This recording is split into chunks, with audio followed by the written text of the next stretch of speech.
बेवहाय बाहागो लानाय खौरांगिरि नोंथांमोननिसिम गलाघाट जिल्ला दुलाराय बर' फरायसा आफादनिफ्राय साबायखर जासिदों।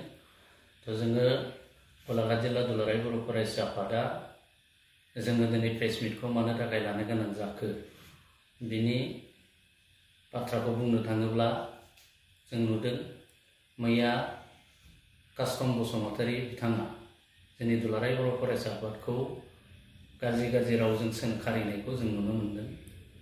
जों बेखौ दुलाराय बर' फरायसा आफाद गलाघाट जिल्ला हिसाबै जों बिथांखौ कन्डेम खालामदों। बिथाङा दिनै दुलाराय बर' फरायसा आफाद बायदि मोनसे माहारियारि आफादखौ बिथाङा माहारियारि आफाद नंला सोरनिबा पकेटाव हाबनानै खामानि मावदों बेफोर बाथ्रा बुंनायखौ जों नुनो मोनदों।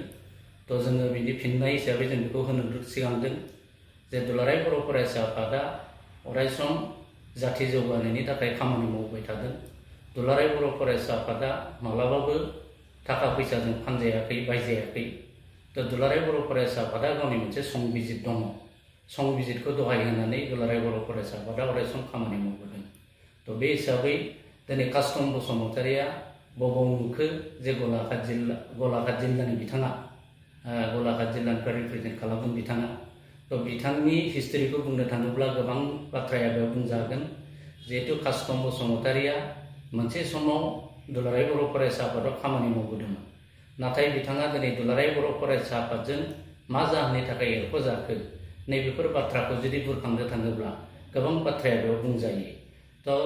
कास्टम बसुमतारीया दिनै गलाघाट जिल्लानिफ्राय बिथाङा जानगाराव थांनानै बिटिआरआव थांनानै बिथाङा बिसायख'थिनि माखासे खामानि मावहैदों।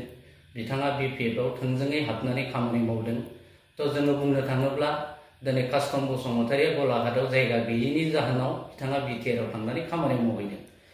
जोङो बुंगोन कास्टम बसुमतारीनि समस्तिया काजिरङा समस्ति। बिथाङा बिथांनि जि भट केन्द्र लक्षी जयन्ती बिथांनि भट केन्द्रआ दाखालि जों नायदों जोंनि जि काजिरङा समस्तिया फार्स्ट फेस्टआव दाखालि बिनि भटिंआ जानानै थांबाय। नाथाय जों नुदों बेयाव दिनै कास्टम बसुमतारी बेयाव भट होनायखौ जों नुनो मोनाखै। जोङो कास्टम बसुमतारीखौ दिनै होननो नागिरदों जे बिथाङा जुदि भारतनि सासे नागरिकब्ला बिथाङा गावनि नागरिकनि जि धर्म नागरिकनि जि मावनांगौ खामानि जि भट होनांगौ बिथाङा बेखौ मानो थाखाय भट होआखै। दिनै बिथाङा गावनि भटखौ होआलासिनो बिटिआरआव थांनानै सोरखौबा सोंखारिनाय सोरखौबा बुंनाय सोरखौबा रायनाय सैमा फाग्ला बायदि गोब्रामबाय थानायखौ जों नुदों। जों थोंजोङै बुंगोन जे कास्टम बसुमतारीया दिनै गलाघाटआव जायगा गैया। जायगा मोनैनि जाहोनाव बिथाङा बिटिआरआव थांनानै खामानि मावहैदों। दिनै कास्टम बसुमतारीया आरो मोनसे बाथ्राखौ बुंदों जे बिथाङा जाथि जौगानायनि खामानि मावनायनि बाथ्रा बुंदों। जोंनि इयुथ जेनेरेसननि साख्रि होनायनि बाथ्रा बुंदों। दिनै भेन्सार स्कुलनि प्रभिन्सियेलाइज खालामनायनि बाथ्रा बुंदों। जोङो थोंजोङै बे कास्टम बसुमतारीखौ सोंनो सिगांदों जे थांनाय 17 बोसोर बिपिएफनि जि सासन बे 17 बोसोर बिपिएफनि जि सासन खालामनाय बे सासन खालामनायाव जोङो खुनु जोंनि फरायसालिफोरखौ प्रभिन्सियेलाइज खालामनायखौ जों नुनो मोनासै आरो खुनु जोंनि इयुथफोरनो साख्रि होनायखौ नुनो मोनासै।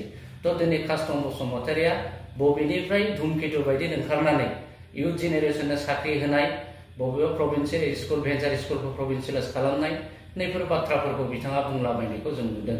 बेनि थाखाय जों बुंदों जे कास्टम बसुमतारीया दुलाराय बर' फरायसा आफादखौ सोंखारिनाय रायनायनिफ्राय जानगाराव थानांगौ आरो जोंनि दुलाराय बर' फरायसा आफादनि मानगोनां आफादगिरि मानगोनां बिथांखौ रायनायनिफ्राय जानगाराव थानांगौ।